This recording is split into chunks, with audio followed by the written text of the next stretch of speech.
Hi guys, Samantha from Tutorials here, and today I'm going to show you how to create a mod cane. And this is specifically a technique using an extruder. So if you don't have one, you're not going to be able to do this technique. But if you do have an extruder, then yeah, just letting you know ahead of time that you are going to need this tool. Now, usually with the mod cane, you use a round extruder disc, but today we are going to be using this rectangular one because I think it will look different and quite nice. And we're going to create kind of almost like a woven checkered pattern. So, yeah.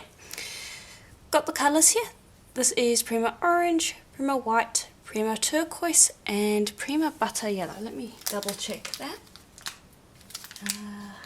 Yes, Primer Butter Yellow. And these will all run out on the thickest setting of my pasta machine. Then I've got a little round Kemper cutter here, and it's just enough to fit inside my extruder, as you can see here.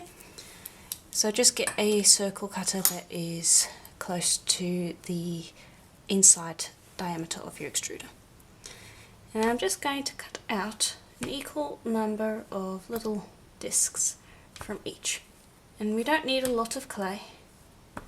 This goes quite a long way, so I'm going to just cut out probably around 4 discs from each. There we go.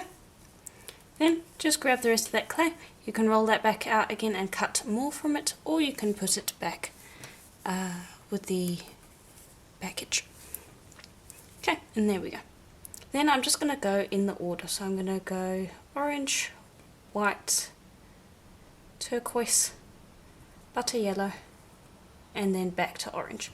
And I'm just going to keep doing that until I've used up all of the discs. It's a very easy pattern. Keep in mind you can use any colours you want. You do not need to use the ones that I have today. I just think that this will make a nice colour palette. And there we go. Then just press that together. You can even roll it on your tile if you want, but that should work. Then I'm going to put it light colour down first, and that's just a personal preference. It doesn't really matter. Pop that inside the extruder, bring over the cap and your extruder disc of choice. Pop that on. If you're looking for this specific extruder, I do sell it on my Etsy store, Jessima Design, but any extruder will work. And then you just turn the handle like so until the clay starts extruding out, and then just continue going until you've extruded out all your clay. There you go. And this might start squeaking, but yeah, there you can see it extrudes out.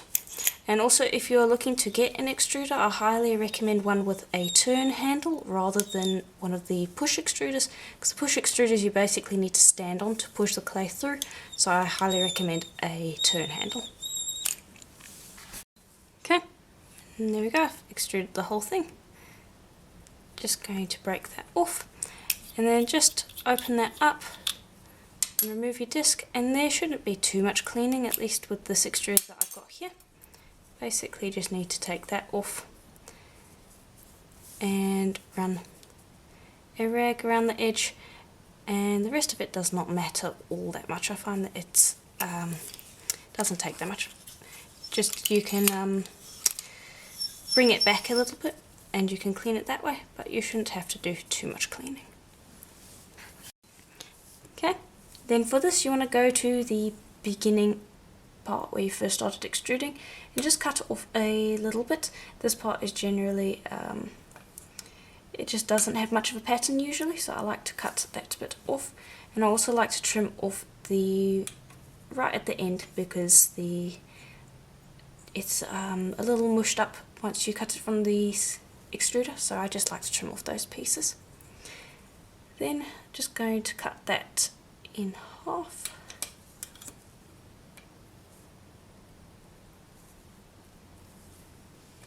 Stack that on top of each other, and actually don't press down too hard because I don't want them to be stuck to each other. Cut in half again and just basically cut it into equal lengths.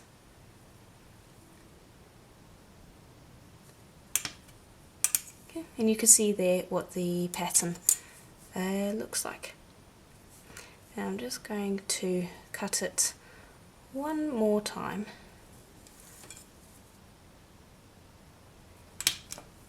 Okay, then I will undo all of those pieces because we're going to make a little bit of a less straightforward pattern than just popping them together. If you like that, then go ahead and do that, but I said we were going to create a semi-knitted pattern. So just break those apart. Then what I'm going to do is I'm going to place them halfway on top of each other, like so. And also, it doesn't matter which pieces you use. Some mod canes require you to be a little more specific because they create a rainbow effect. This one does not require you to be all that specific. So just place them on top of one another.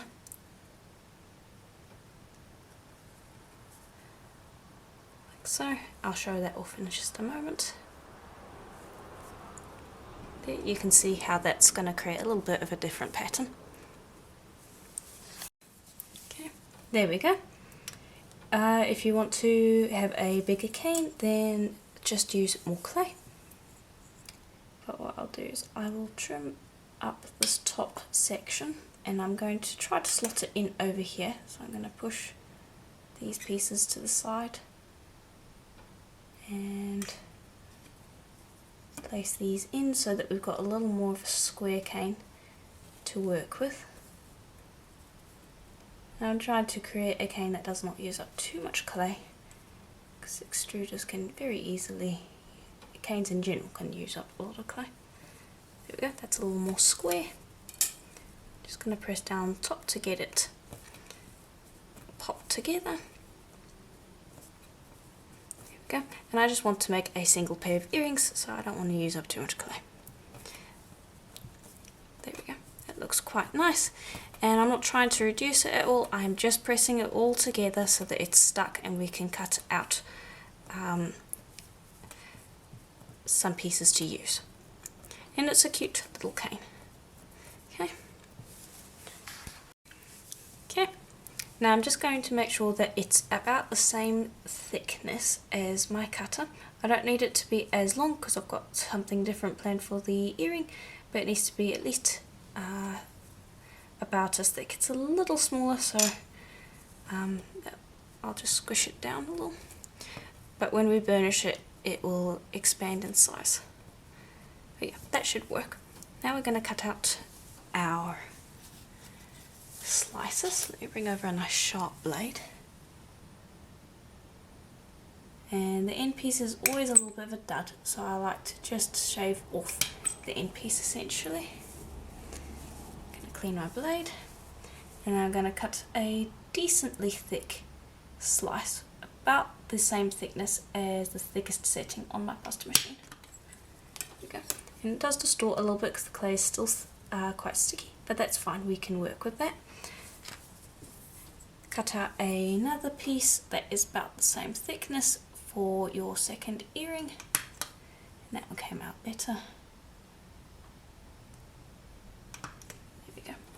And those two pieces are quite nice. You can see it's a really nice pattern. If you made a big thing, a big cane, you could cut out a lot of slices and make a whole veneer if you wanted to. But I just need 2 slices. Bring over a piece of paper, and I'm only going to work with 1 slice at a time. And before I burnish it, I am going to just get it roughly into the right shape. It should work. Just going to burnish that down a little bit just to even it out.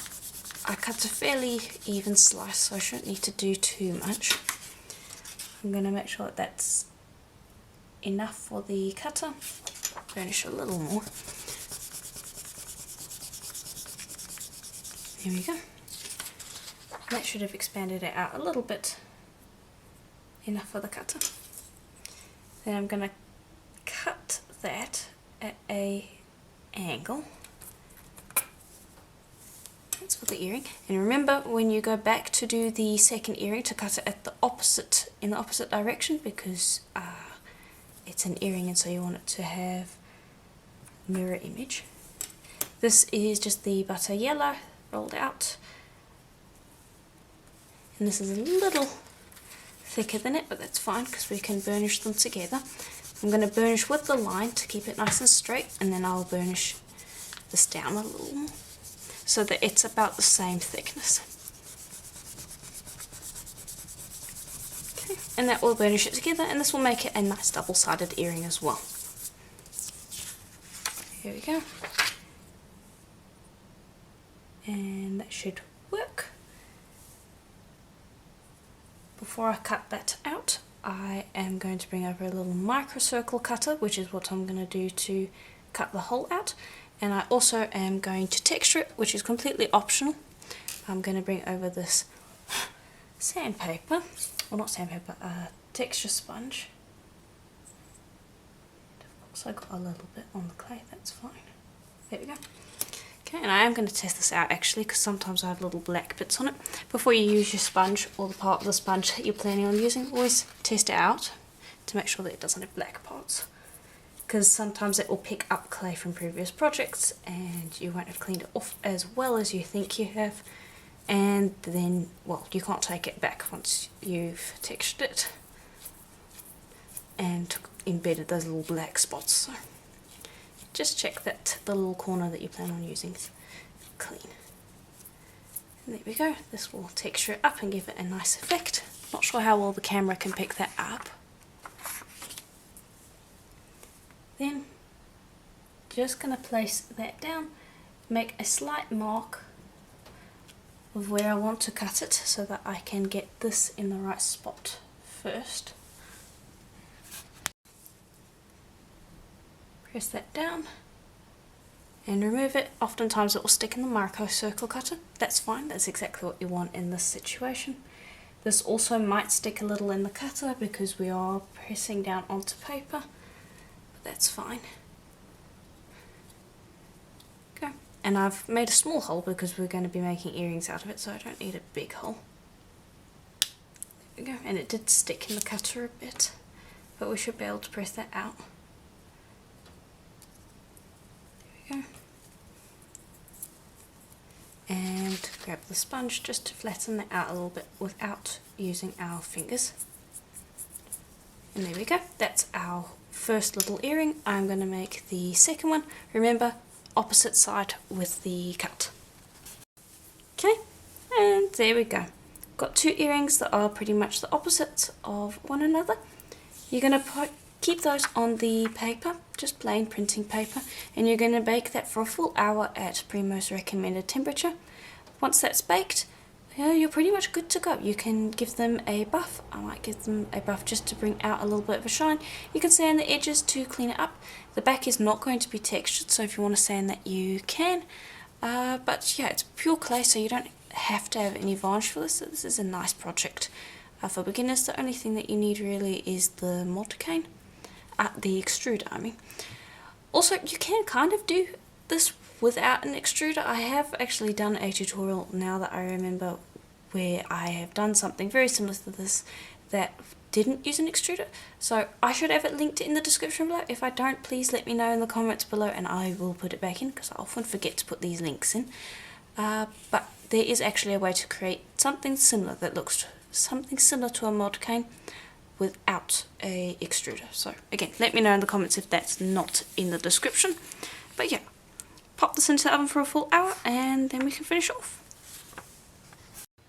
Okay, and there we go. They're out of the oven. And you can see they're double-sided. And I don't think I'm going to varnish them. I actually think they look quite nice the way they are. The only thing I'm going to do is there's this one spot over here where the clay is a little smushed on the edge. And I'm just going to use my blade to clean that up very quickly. You don't even need to sand it if you can do it with your blade. But yeah, I'm not going to be buffing them. I'm actually just going to be bringing over some jump rings and ear wires. And I thought copper would be quite a nice colour match. I was going to do silver, but then I saw the copper and was like, that looks much nicer. And it's really simple. You just grab a jump ring, pop it into the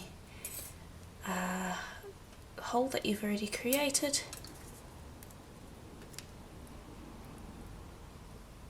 Close it up and repeat the other one.